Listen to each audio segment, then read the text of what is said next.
Interview ho nitong si Prof. Malutigia dyan sa Morning Matters ang ating pag-uusapan dito sa video na to. Tapos sisiguin ho natin na mabilisan yung mga banat nitong si Ma'am Angel Locsin dito kay Senator Robin Padilla. Pero bago wala nangyari, isang like at isang subscribe.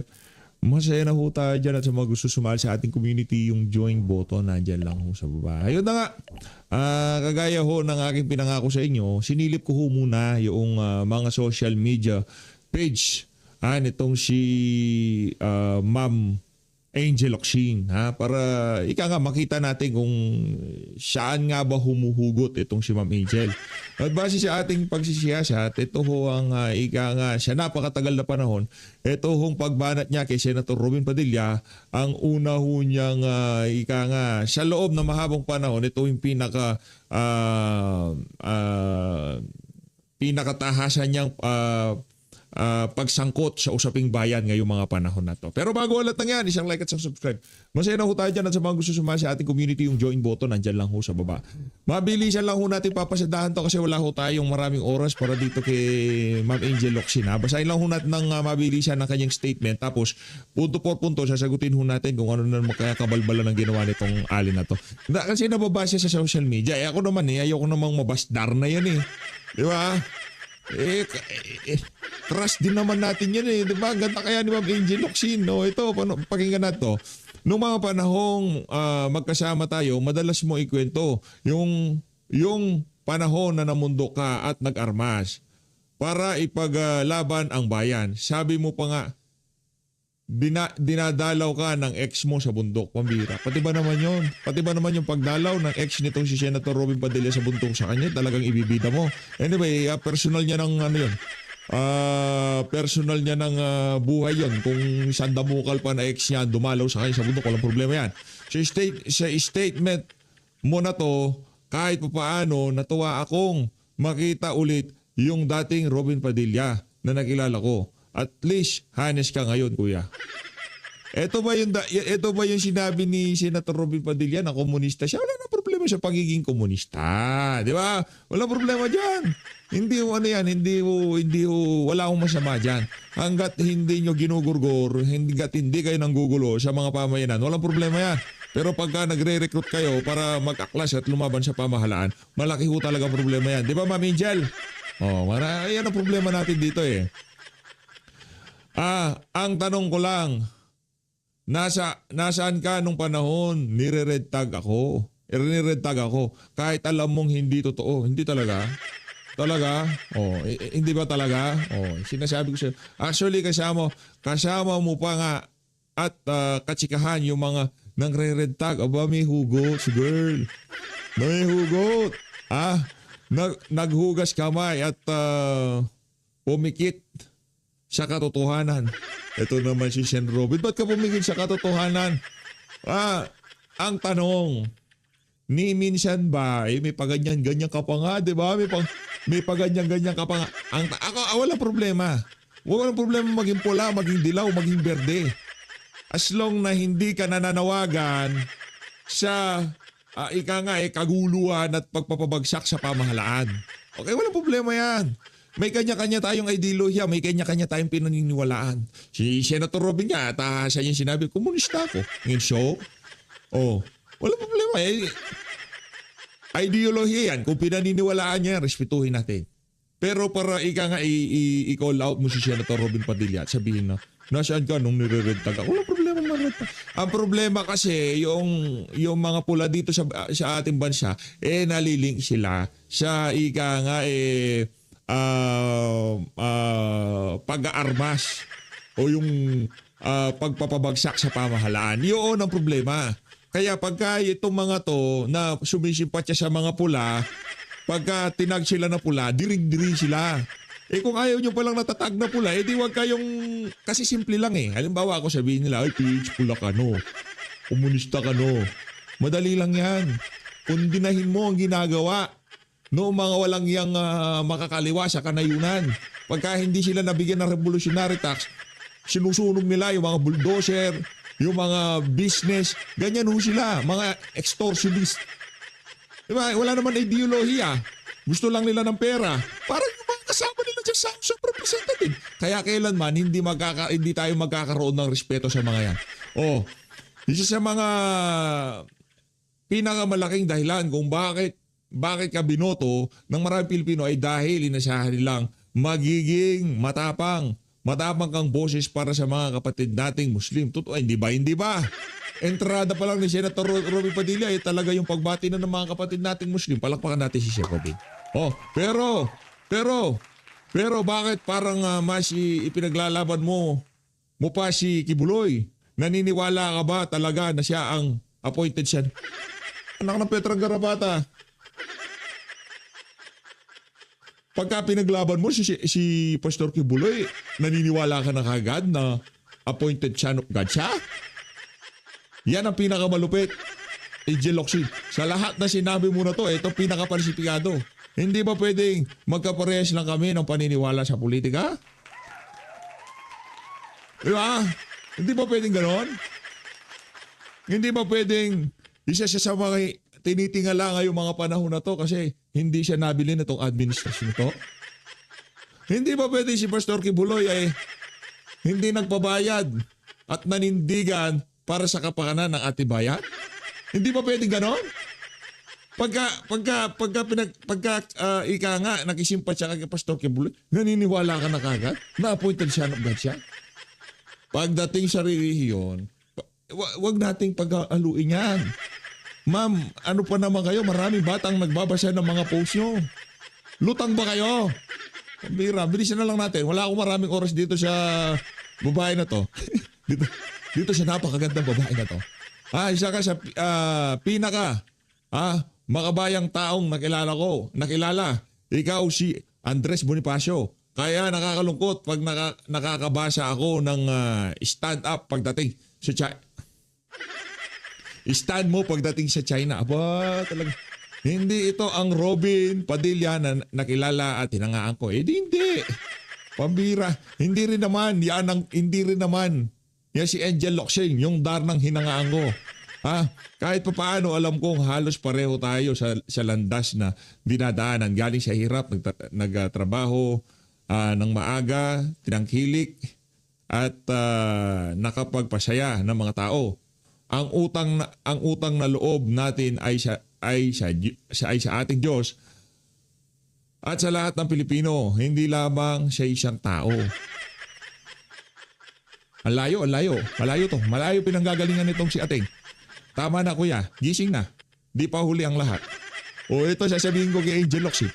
Tama na ate, tulog na. Baka puyat lang yan. Palakpakan natin. Yung problema. Diba? Anong banat sa kanya nung mga nakabasa ng post niya? Ba't ang ingay mo?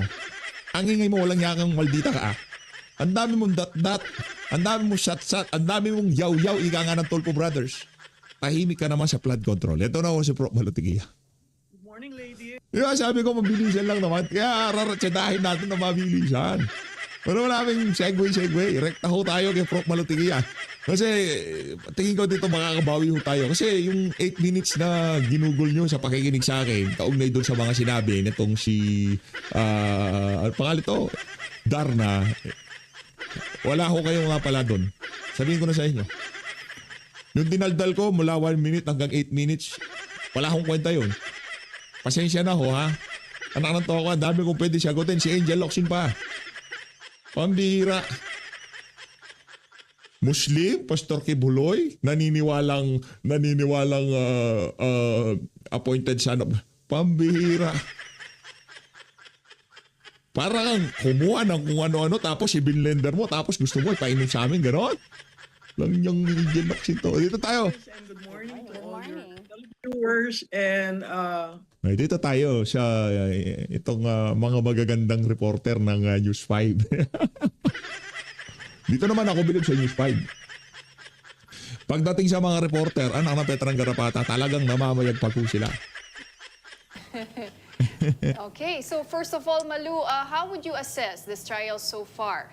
We've already seen 6 days. Prof. Malu maganda ka na kasi ikaw na mismo nagsabi yung mga report nila dyan sa mga mainstream media, tilted yung mga yan. Ano pa nga ba? of this historic impeachment trial. But for you, who appears to have the momentum? Oh, I think both camps would probably have their own respective momentum in the sense that the prosecution is claiming that they were able to prove grave threat in their presentation, while the defense is saying that the person you placed there, digital forensic expert, is not really an expert, and Attorney Lotok doesn't actually have the needed information in order to establish intent. Um, what strikes me is the prosecution was able to present the video. My take there is that should have not been presented at all, for the simple reason that the public doesn't really know what really happened during that dawn presser. Now everyone is having a sense of nangyari pala talaga yon. It wasn't clear for the defense whether they are saying it is authentic. I guess we will have to wait for the turn of the defense, because right now the procedure is the prosecution will present all the 4 charges and their witnesses and their evidence, and then the defense will be able to come in with their own evidence and witnesses. So medyo mahaba, and to summarize, that day 6 was really for the prosecution or the defense may not be right at this time. Ang nagiging problema ko lang dun sa 6 days is it's so technical. Right. When you do social listening, which we do, of the audience, listening in, tuning in, you will see a certain up at the start, and then it tapers down, Correct. then it, so the interest of the public is not there when it becomes very, very technical, and only lawyers can appreciate what each side is doing. So my sense there is, the bigger part of this impeachment is really the public opinion, and creating those so many objections and technical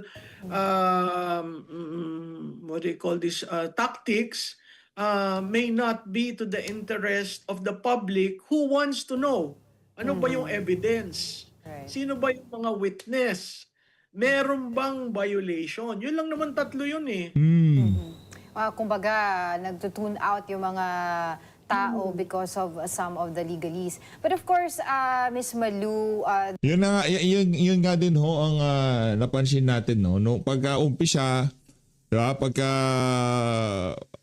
Ika nga unang salang ng kung sino man ay sasalang nila, yung interes ng tao nandyan eh.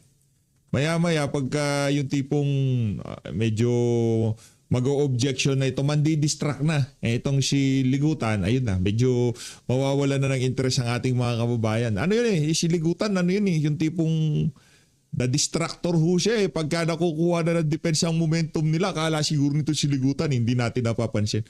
Kahit wala pa tanong, o-object siya, bakit? Ano yun eh, panira ng momentum yun eh. Diba? Yung tipong, ito na yun eh. O, mamaya o-object siya. Yung hindi naman nadi-distract. Kumbaga yung viewing public kung tawagin, nandun na naiintindahan na nila isang sagot na lang nitong witness o isang follow-up question na lang nitong defense. Makukuha na nila na talagang propaganda ito dahil man di-distract ito si Ligutan. Doon tayo nagkakahindot-hindot. Next time, Ligutan, huwag kang mag-distract ha. there were gigil ka na. withdrawal of witnesses from the prosecution side. It was done yesterday and the other day. What do you think about it? What does this signal? Well, I am surprised because Attorney Zulueta Lopez was supposed to be, how do you call this? A hostile witness. A hostile witness, thank you. A hostile witness of the prosecution. The fact that they surprised everyone with that, and there was a list, so many list of names, Ako ang sense ko it was propaganda eh. Propaganda, You oo. come up with one charge which is for them the biggest chance of conviction, which is grave threat, and then all of a sudden you withdraw the hostile witness. My sense there is the two witnesses presented by the prosecution was not able to establish intent. Bakit nagkaganon si VP? No? Parating tinatanong.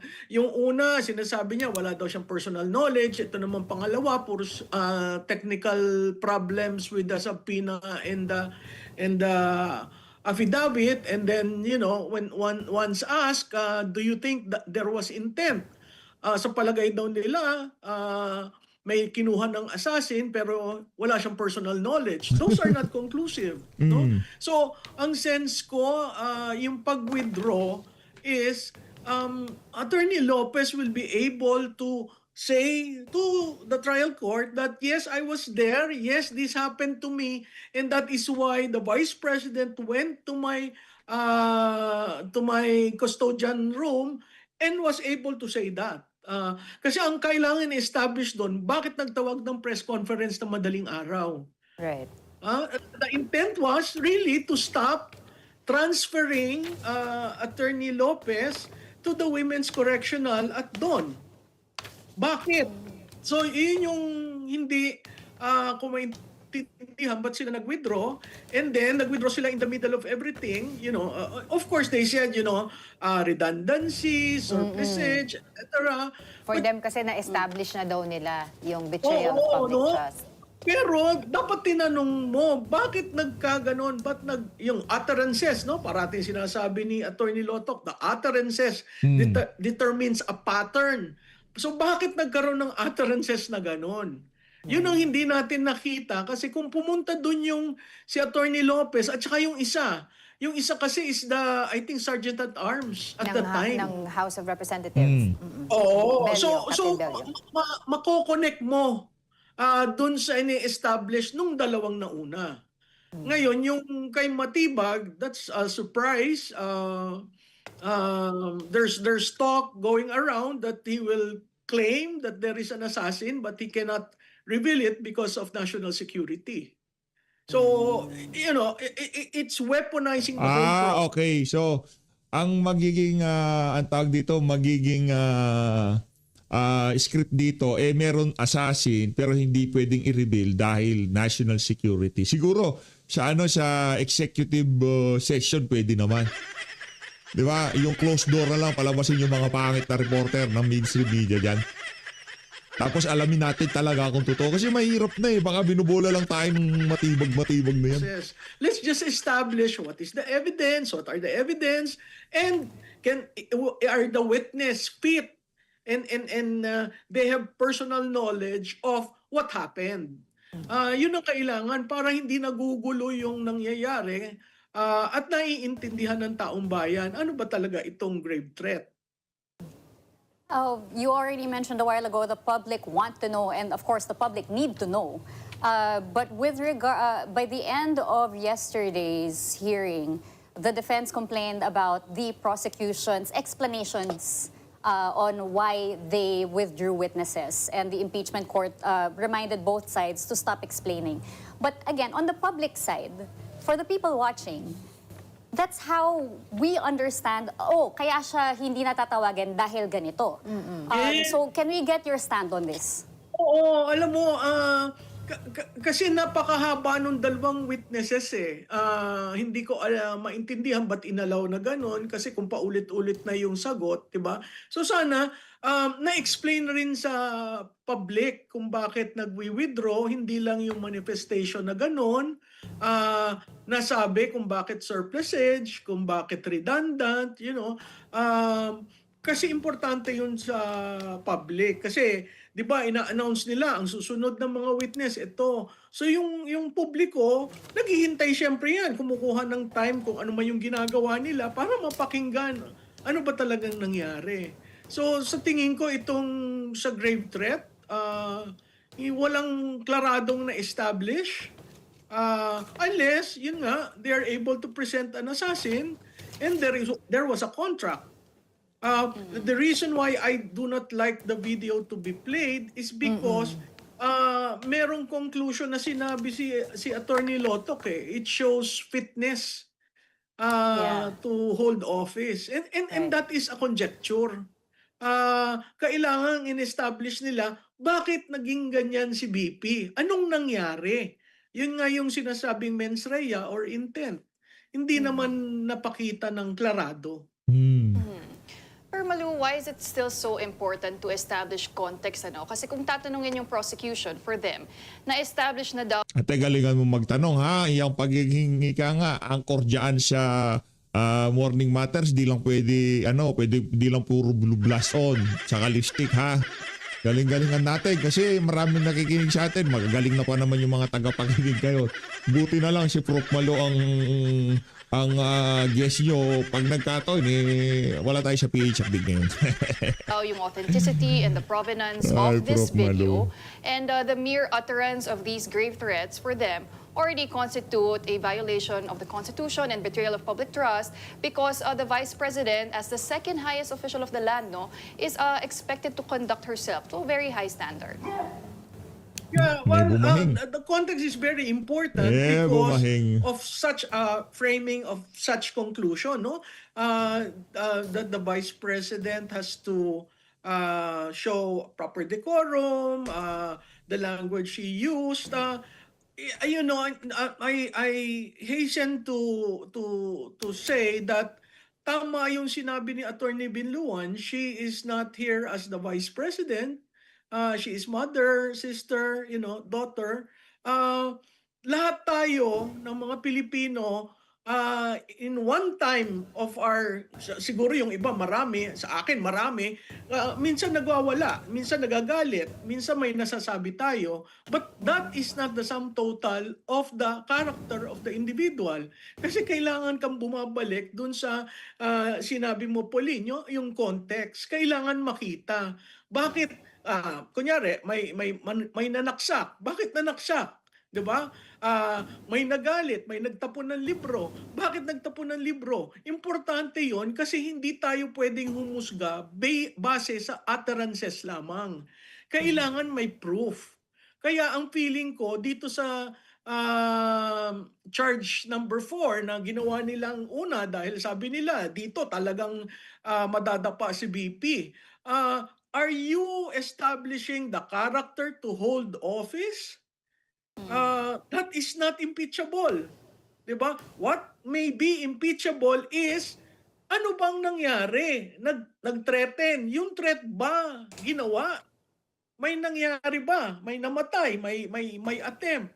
Yun ang evidence ay dapat dun binibigyan ng katibayan para maintindihan ng taong bayan.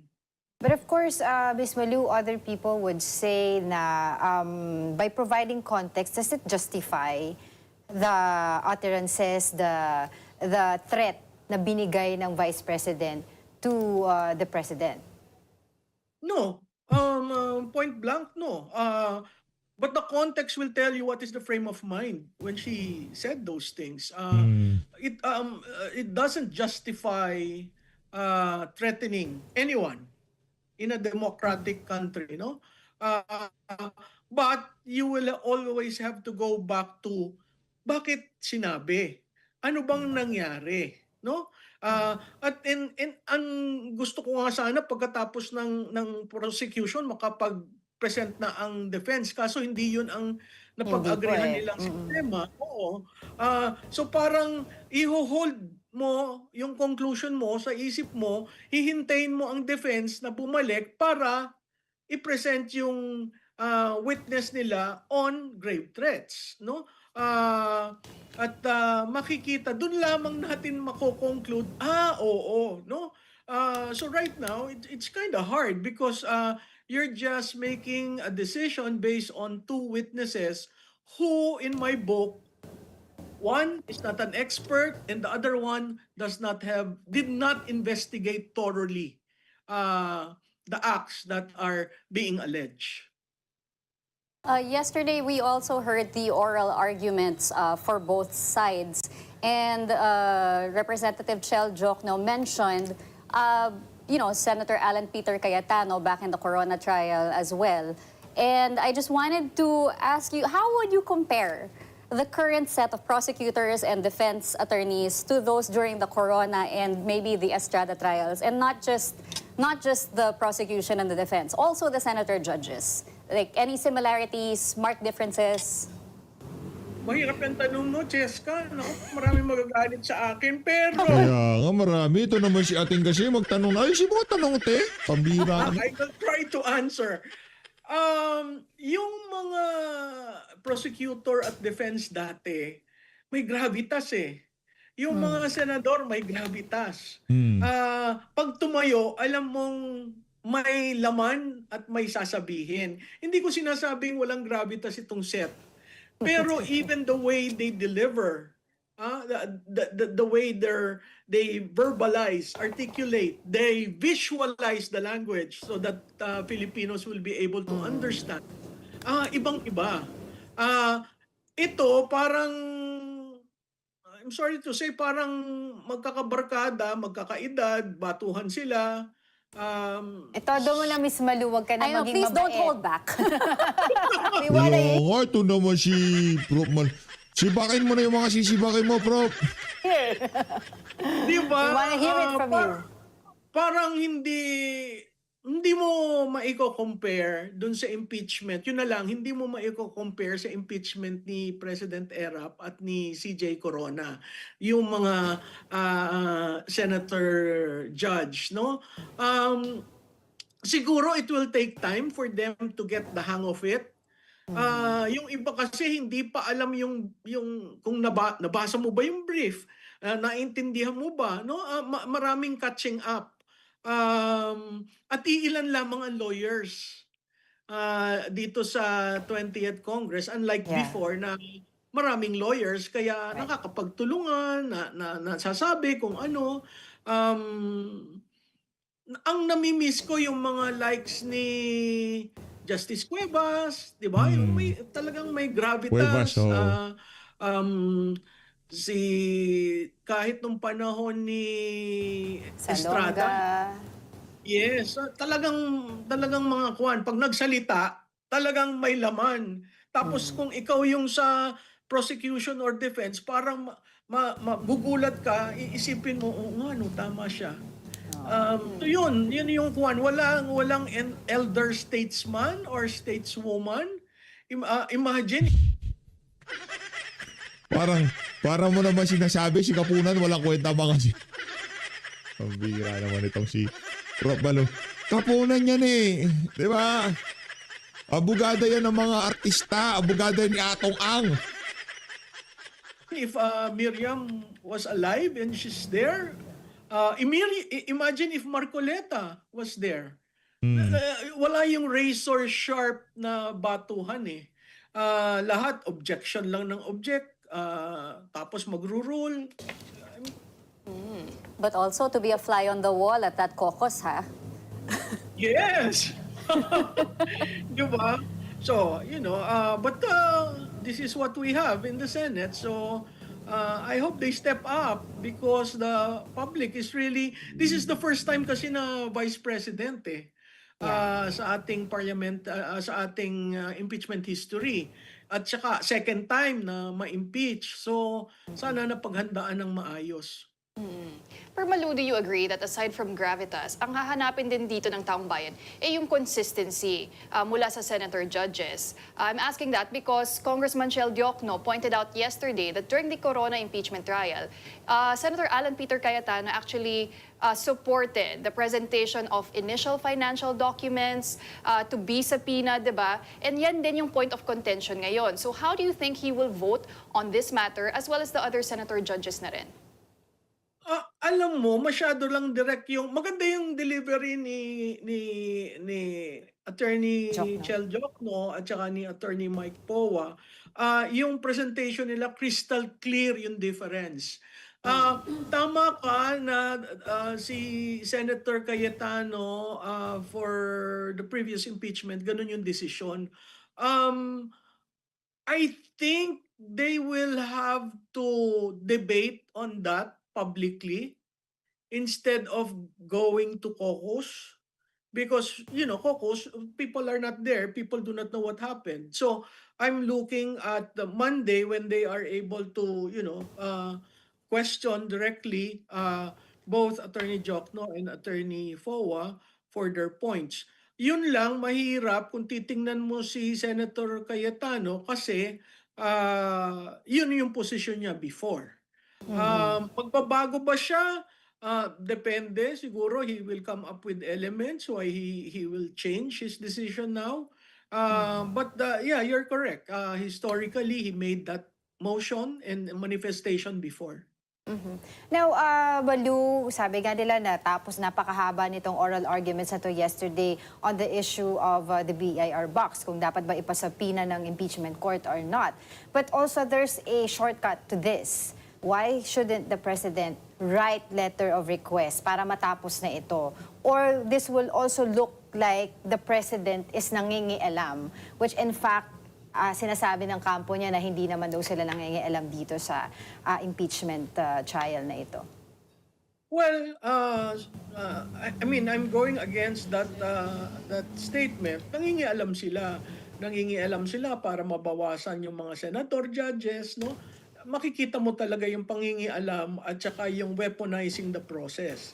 Having said that, tama ka, Angela, na ang presidente lamang ang pwede na magpabukas nun. Nagsalita na rin sila na pinag-aaralan ng Pangulo yung kung gagamitin niya yun na susulat siya sa BIR para buksan yon. Two things. Mahirap gawin dahil pag binuksan mo yan, lahat sunod-sunod na yan. So, pwede yang ma-invoke kahit dun sa flood control, no? Pangalawa, paano ang privacy? Kasi pag binuksan mo yan, si Attorney Mans Carpio ay private individual. So, yun yung medyo ticklish issue doon. Pero tama ka, the only way BIR will open that is if the President says so. Alright, so marami pa tayong aabangan, ano? As usual, kung walang Prof. Malutikia dyan, walang content itong mga taga-One News na to. At kung wala naman si Prof. Malutikia dyan, hindi rin naman natin iko-content to. Palamakan tayo. Kasi nga naman, ang isa sa pinaka-reliable na pinagkukuhanan ng datos, kasi walang kabayas-bayas, di ba? Reliable na pinagkukuhanan ng datos ngayong mga panahon na to, Publicus Asia. Tapos ang usapan. Siguro SWS pwede rin. Social Weather Station, pwede. Walang problema dyan. Diba? Okta, siguro sa ibang aspeto ng pagdating sa politika, hindi gaano reliable yung mga. Pero pagdating naman sa survey, sa approval at trust rating ng Pangulo, tumatama naman sila. Madalas tumatama. Kasi hindi nila pwedeng kontrahin yung kung ano talaga, baka magsalita sa social media yung, teka, in-interview ako dyan sa nag-usap-usap kami ng mga in-interview dyan sa SWS. Sara Duterte kami sa 2020. Na paano sila? Bias siya. Yan, problema yun. Doon tayo magkakaproblema. Kaya sila, hanggat maaari, di ba? Kita nyo naman mga kababayan. Yung kanilang mga ilinalabas na survey, kahit ayaw nilang mag-number. Sara Duterte, number 1. Lagi yan mga. Maraming salamat sa pagsuporta sa PH Update. Mag-ingat ho kayo lahat. Salamat Prof. Malu, shoutout. Mega love shoutout kay Prof. Malu Tigia. Maraming salamat Prof. Malu. Mahal natin Pilipinas.